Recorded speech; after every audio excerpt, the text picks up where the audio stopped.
Another pharmaceutical company delivered promising news about a potential COVID-19 vaccine today. Moderna says clinical trials show its vaccine has a nearly 95% effective rate.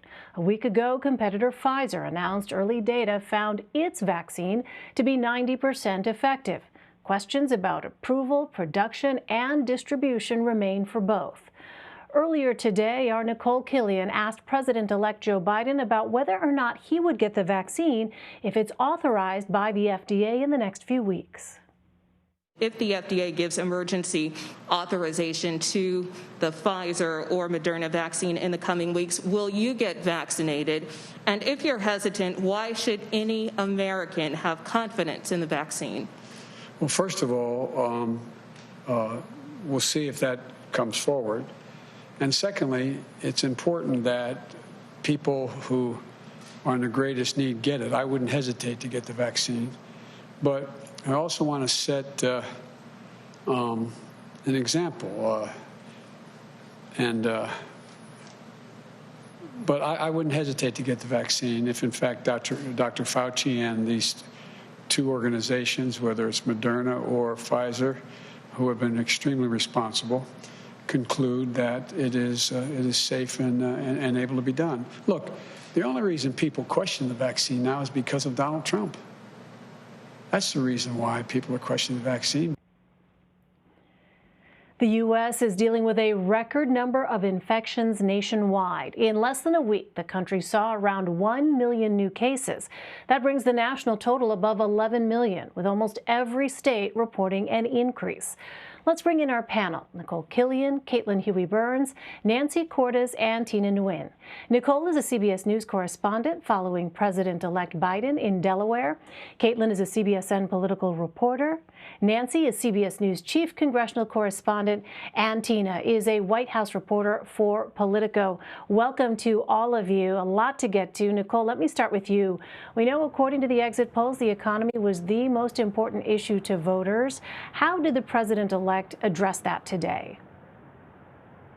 Well, we saw both the President-elect Joe Biden and Vice President-elect Kamala Harris make joint remarks today here in Wilmington, where they both addressed their economic proposals, in their words, to build back better. That was a key mantra during the campaign. And so what we heard from the President-elect and Vice President-elect is what they feel would get this country back on track. But the President-elect made clear that there really is no economic recovery without getting control of the pandemic first. And so that remains the first priority. But he also ticked off a number of his proposals that we have heard in the past in terms of trying to help essential workers, in terms of trying to roll back the president's taxes. And also, he talked more specifically about the conversations he had today. He was briefed by business and labor leaders. He said he was encouraged by those discussions, that they were really seeking to have common ground. He certainly wants more collective bargaining power for workers. So those were some of the themes that he talked about. And then also worth noting that the Vice President-elect also talked about the significance, as did the President-elect, of really trying to help and infuse communities of color with economic help as well, especially since they have been disproportionately impacted by the virus, but also just generally speaking, when we look at systemic racism more broadly, certainly that has had implications in particular for communities of color. So they did make an emphasis that they do want to help those communities going forward economically. Well, Tina, there are fewer people seeking unemployment assistance, but weekly jobless claims still remain nearly 3 times higher than before the pandemic. The economy, of course, had been President Trump's focus. How is the president-elect's team addressing it differently than President Trump? The White House has always looked at an economic recovery in terms of these pure numbers. Are there more jobs? Is there less unemployment? That's a pretty straightforward dynamic. The president-elect's plan, on the other hand, looks at controlling COVID as a public health measure in order to bring the economy back, in order to bring back permanent jobs. That's the biggest difference between Biden and the president, whose entire approach to the pandemic, economic, health, otherwise, has been, there is no problem here health-wise. Let's just get the economy back up. And that is the wedge issue between the two of them. Well, Caitlin, the U.S. has passed 11 million coronavirus cases, and more than 1 million of those were reported in the last week. Now, Michael Osterholm, a member of Joe Biden's new coronavirus advisory board, spoke about the pandemic in an interview on CBS this morning. Let's listen to that. Right now, we are in the most dangerous period, as you noted. You know what the numbers are right now and what we call exponential growth, where the case numbers are literally doubling every few days. And I think between now and well and past the holidays, we are going to see a major increase in cases in this country and many parts of the world. So, Caitlin, how is President-elect Biden preparing to deal with this public health crisis? Well, they're walking into it with eyes wide open and with all hands on deck. Remember, this was a core part of the president-elect's closing message of the presidential campaign, and the first kind of action that this administration-to-be took was to develop this their own kind of task force, their own advisory board on this pandemic. One of the members you just played in a clip there, and that shows, because that was a first step, shows how critical this is for this new coming administration. Today, Biden, of course, held a press conference where he addressed the economic fallout, but also trying to keep the pandemic front and center. And what was really interesting about those remarks that we heard today was that we heard him talk in probably the starkest terms we've heard him speak yet of the impact of President Trump not cooperating with the transition process. Biden said today that this lack of coordination will cause people to die, essentially saying that or arguing that because they are unable to coordinate with the administration to handle the pandemic response, that this will have devastating effects, and most importantly on the distribution of a vaccine. So while the vaccine development by Moderna, by Pfizer has been in the news and has been welcomed by the Biden team, they said today that this really could have a devastating impact in terms of not being able to coordinate with the president and his task force to be able to distribute that vaccine. So that was a core part of his message today. Meantime, Nancy, the House and Senate are back in session today. What can we expect to see from members, and will the pandemic be impacting how they actually meet? You know, it's hard to see how it won't, especially if cases continue to climb as they are. Just today, we got word of another couple of members of Congress who had tested positive to COVID-19. And it really is an open question after Thanksgiving, just how much time the House and Senate will really be able to spend here in Washington if cases continue to climb. You have a lot of older members who might be reluctant to come back or in a high-risk category. And so that is really an open question. This feels a lot different from your typical lame duck session of Congress where everyone is scrambling to get things done. I think that their ambitions have really decreased. We are going to see a big hearing on Tuesday where some of the top tech CEOs will be grilled about social media bias and hate speech and the like. And later this week, the Senate is going to hold a vote on a Republican bill that would limit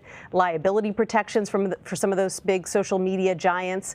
But other than that, there isn't too much on the table, and especially because the two sides at this point don't appear to be gearing up for another big negotiation over a coronavirus stimulus package.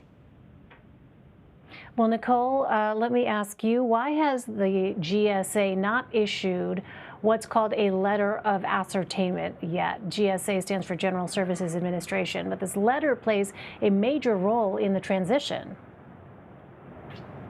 Well, in essence, the agency's posture hasn't changed in that ascertainment has not been made. And, the agency has pointed to the past, to the 2000 election and to the precedent that was set during that time in the sense that there was a contested election.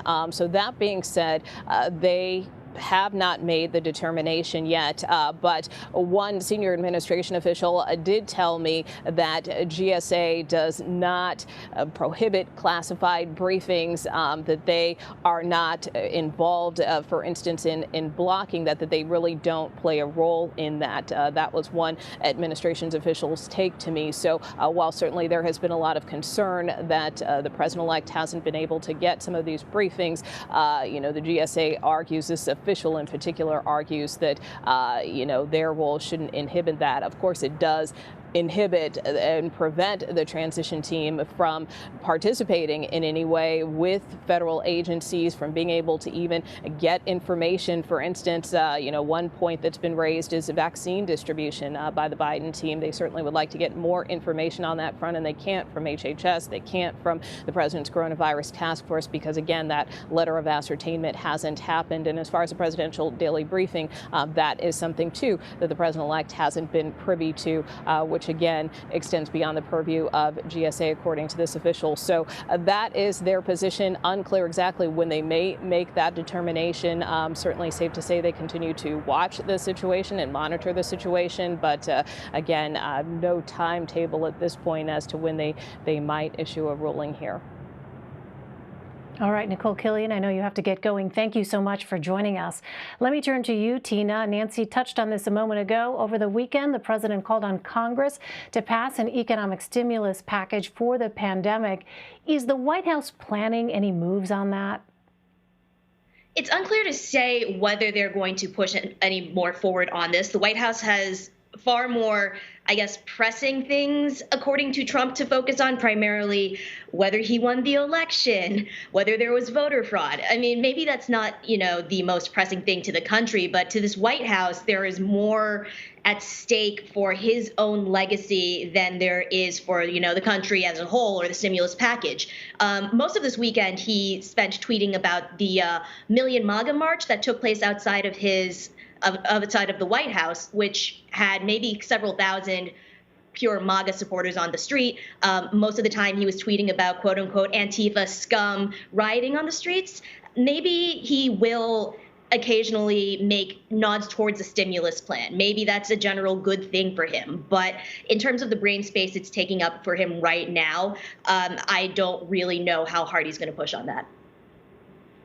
Nancy, let me ask you, this is something we talk about time and time again, but our viewers are constantly interested in what Washington is or is not doing on this front. So help us understand the dynamics here of a COVID relief package, why one looks likely or unlikely to be coming here ahead of Inauguration Day. It looks unlikely at this point ahead of Inauguration Day, and the dynamics are pretty simple. Democrats want a big package, Republicans want a small package, and trying to get them to meet in the middle is going to be very difficult when they have such different goals for what they think that this stimulus can and should achieve. Democrats originally wanted a $3.5 trillion package. They've come down to $2 trillion in their negotiations with the administration, back when the administration was still negotiating. And that's where they are right now. They say you've got to go big. You've got to, beef up testing if you're going to get a handle on the virus. You've got to help local governments that are really strapped because of everything that they've had to do to tackle the coronavirus outbreak. You've got to help schools, they argue. You've got to help first responders and people who have no choice but to work in a pandemic. They want to give unemployed people $600 checks again every week to make up for jobs that they've lost through no fault of their own. So they want to go big. They want a $2 trillion plan. Republicans, on the other hand, say that Congress has spent too much money already. They argue that the economic outlook is pretty good once you get past this pandemic, and they don't want to add to the debt. So they favor something that is quite a bit smaller, around $500 billion, a quarter of the size of the Democratic package. And so, it's really hard to see when the two sides are that far apart what the middle ground is that would make everybody happy. And Democrats are holding out hope that if they don't compromise now, that perhaps when Joe Biden is the president, and perhaps if they win those 2 Georgia runoff Senate seats and they have a majority in the Senate, that they will be able to craft a big package that looks just the way they want it to. But that's a bunch of ifs. And, for people who are sitting at home, as you noted, Elaine, wondering why Congress can't do anything, well, that's the reason, because, they're really dug in. The two sides are very dug in on what they think would be best for the country right now. Nancy, you noted that those 2 runoff elections are going to be taking place in Georgia, so we don't know the answer yet to the outcome of the Senate, even though obviously we're well past Election Day. Nevertheless, Nancy, how is Congress preparing to work with President-elect Biden?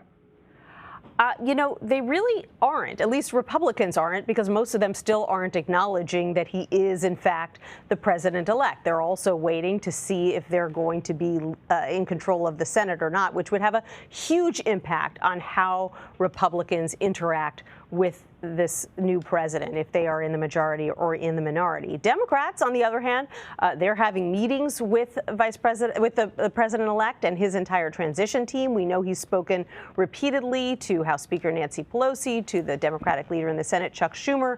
So they're plowing ahead with their shared priorities. But again, it is really difficult for them to plan when they don't know if they are going to have the power come January to pass that legislation and control what goes to the Senate floor or not. So that really puts everybody in limbo, watching to see what happens in these 2 runoff elections that take place on January 5th.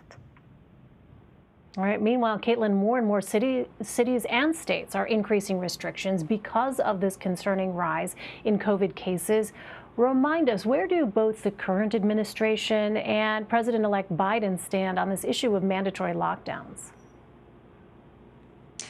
Well, the Trump team had really argued against this, especially in the closing days of the campaign. It became a campaign trail issue and something that we would hear constantly from supporters of the president who didn't want to enter into another lockdown or shutdown and feared the economic impacts of those. So the president still very much remains opposed to any sort of shutdown. We also, of course, heard from Dr. Scott Atlas urging people, with a very controversial, urging people to rise up against local leaders who were implementing some stricter COVID restrictions. The former Vice President, now President-elect Biden, addressed those comments by Atlas today. Biden was also asked today what he thinks of these proposals by some local leaders to enter into further kind of shutdowns. He kind of skirted around that question and really talked about the importance of wearing masks. But he and his team have not been supportive publicly of a nationwide kind of shutdown. There have been some members of his advisory board, Vivek Murthy, of course, the former Surgeon General, has said that they are not supportive of a nationwide shutdown at this point. It would only be a last resort, but they advocate for a more nuanced approach, and that's what's happening in some of these states. And so this is an issue that we saw become really a dividing line on the campaign trail and really a divisive issue, and kind of who you supported, that really came down to kind of the shutdown or the economic impact or containment efforts. And we're seeing that by the Biden team trying to focus on containing the virus as an economic message. All right, Caitlin Huey-Burns, Nancy Cortez, and Tina Nguyen, thank you all very much.